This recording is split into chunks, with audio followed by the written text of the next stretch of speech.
Hey, what's going on, good people? It's your boy Tez back at you with another Eden Zero chapter review, discussion, breakdown, whatever you want to call that bad boy, man. Chapter 128 entitled What's Important. But first and foremost, if you haven't already, like the video. Like, do I have to keep telling you this? Like the video for your boy. For those of you who are watching, I appreciate it. And if you haven't liked the video in any other instance, and today was the day you felt like doing it, like the video, show your boy some love. I do appreciate everything. Any comment left, any remark left, it's all for the love of doing this for myself as well as those who like the content as well as the subject that I'm speaking on. But without further ado, let's get inside of this chapter breakdown, man.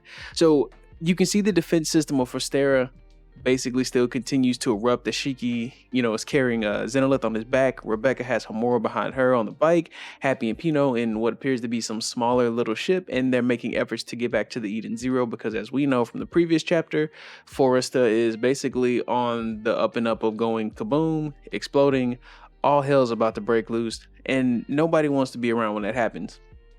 So Shiki admits to escape, asks about the young girl, which everybody seems to keep doing. He's like, yo, who is this little girl? But who knows? I think she may play a big part because there's no reason why she's still with them and eventually gonna just probably stay with them or become a part of the crew, or she may get left at some point. Who knows? Or she could be somebody really important from the future that's talking back in the past. As we know, time is very irrelevant in this story, but that's neither here nor there.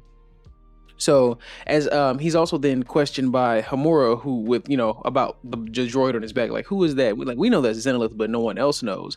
And the young girl gets handed off as the drones begin to attack, and Homura basically cuts them down with a slice, pulling out her Aether Gear sword. Like, it ain't nothing easy. It's all but the easiest. It's just nothing to do that. And then Rebecca revs up and peels out as they begin to explode. But as they approach Shiki, he starts using he's floating around and moving with gravity. He's not actually touching the floor of any kind. He's using gravity and basically kicks them away and starts dodging using these aerial precise moves like a boss, just moving. I don't know. It looks cool in the panels. As you can see, it looks pretty dope in the panels. And Rebecca, she had to get in on this too. So, as the drones begin to open fire, she does this 180 spin out on the bike and kicks a few, making it look like it's just a piece of cake. As the young girl looks afar as she's being with, I think she's being held by Happy and Pino. She's just kind of like, wow, look at this. That's amazing type of situation. And then we get back into the satellite with Hermit as she makes an attempt to undo the destruction that Muller has caused with his, oh, I'm going to ruin everything. I'm going to destroy the planet, because he's basically sour. He's not happy about anything whatsoever and has to be a big baby about all of this. And as she does that, she lets Laguna know that she may begin to overheat as she tries to hack this, and that's what he's there for, to be of an assistance with his powers. But Wise is kind of like, he assumed he was going to be the one to undo the modifications because, modification is kind of his thing, customizing, uncustomizing, building, so on and so forth. But then she lets him know that this customization or modification is more of a programming level, which is not his forte or his thing. But in the event that as she's trying to do this, she may lose herself. And I'm not too sure as to why she may lose herself. Maybe her powers may run amok, or she may begin to be influenced by the program that she's diving into. That's why Wise is there, to basically deconstruct her entire body, to shut her down as a contingency plan, if you will. That's why she basically was brought there. And then while they continue forward, we get a pest from just like a couple. He just won't go away. I hate this dude, seriously. We get a pest that comes out of nowhere, still lingering around, trying to plead for his life. And and to Hermit, for to no less, he's asking Hermit for help. And Wise basically wants to finish this off. It's the head of Dr. Muller. And she's like, no, Hermit takes the lead on this. And she's like, he hurt Colleen and Chris, and in his defense, he claims that he didn't kill them, though. Like, they're alive. And Laguna kind of clues in on this, like he was the one that did this to him. Like, maybe at some point he kind of questioned it back when they were working for Drac and Joe. Like, why are these two young kids like this, especially as young as they are? Like, Chris and Colleen aren't really that old, and to be this modified and to be this untuned with things, as you will, it'd make one question, like, damn, who was the sick individual that could do this or turn children into something like this? And so with all that going on, he's still trying to plead for his life. And then it's more or less we get a pan back over to sister inside of Colleen's memories, and we see the young, Colleen kind of just distraught and crying and just not okay in this corner as she recants the horrible things that basically happened to her brother, his arms and his legs.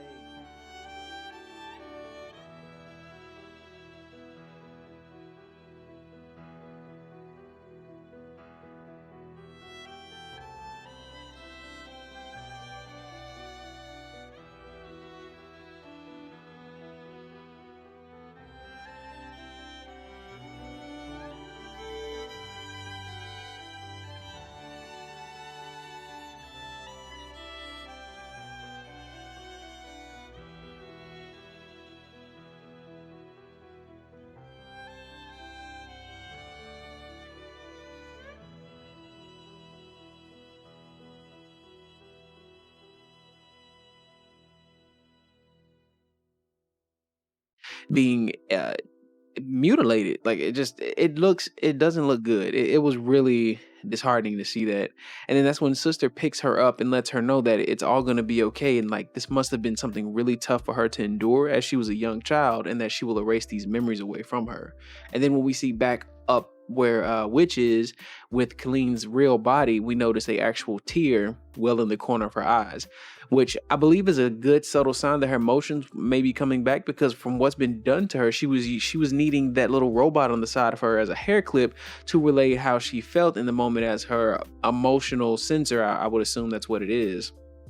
And then we return back over to the satellite, and Muller still pleading for his pathetic life, claiming, he now knows what machines feel like, and he knows they have feelings and so on and so forth. But Mans is more like a waste of life. Just keeping it a buck. He is a waste of life, if you ask me. There's nothing to Muller that I would ever want to keep around. I think he should have been nipped in the bud 100%, and so on and so forth. But and and he basically recounts his doings and all this, like saying, I completely understand, that humans are trash, and with this whole new experiences, this change of heart he's had. And then Hermit's like, you still don't understand that, nothing at all. It's not about humans or machines. And Muller knows, he really knows how to ass kiss, like keeping it 100. He knows how to suck up. And he begged her to save his life. And just to think of their friendship, like, come on, like we were friends at one point. Don't just do me like this. Don't cast me aside. And then Hermit picks him up, and she uses him like he used her long ago. Like, pretty much. She took his retinal scan, which was basically the last piece that she needed to undo everything that he had done within the system. And then, she wants to impart some final words upon him, if you will. So then she flings him into the air and then cocks her fist back. And I mean, she let that thing loose, just wow, just stuck his cheek.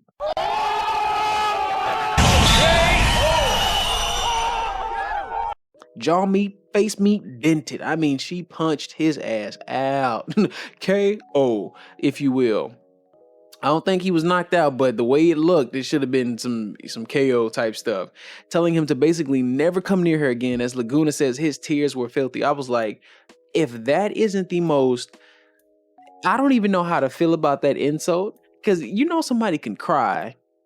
You can see somebody cry all day, and he just like, I would never think, say, bro, his tears are filthy.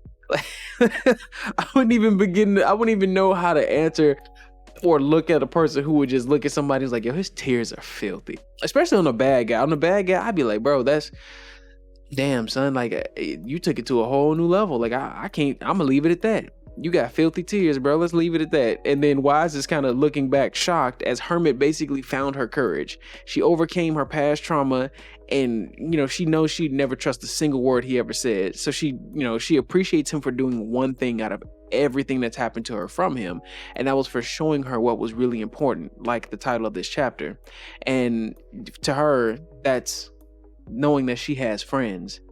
And we get back to seeing the top side of Foresta as everything's starting to unwind itself, as Hermit, I'm assuming, has successfully unhacked all the chaos, and the lasers, they shut down, and the robots begin to, all robots in somewhat non-human life seem to go back or gain a sense of self.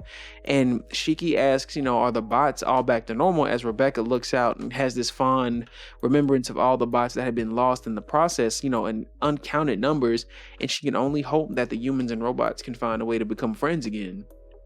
And that's how we close out the chapter, guys. Victory screech!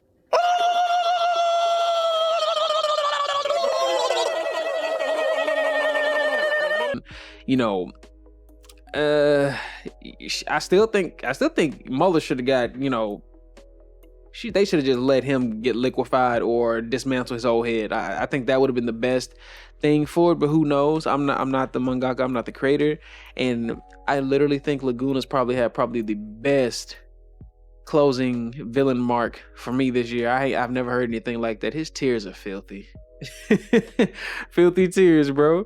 But hey, I'm glad we got another chapter in under our belts, man. This came to a close nicely. I'm looking forward to what could potentially be happening next. Like once Zenolith speaks to everybody, maybe see what's happening with LZ, and who knows what's gonna happen with the unnamed child that's with the crew. Is she gonna be a part of the Eden's crew, or will she get taken someplace else, or will the humans, she be given back to the humans here on the planet? Maybe her parents, who knows?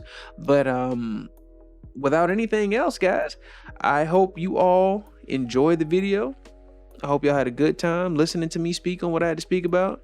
I hope y'all also stay safe, wash your hands, wash your ass, like the video, share it, subscribe, all that great stuff. And I'll catch y'all for chapter 129 when we get that bad boy. Peace.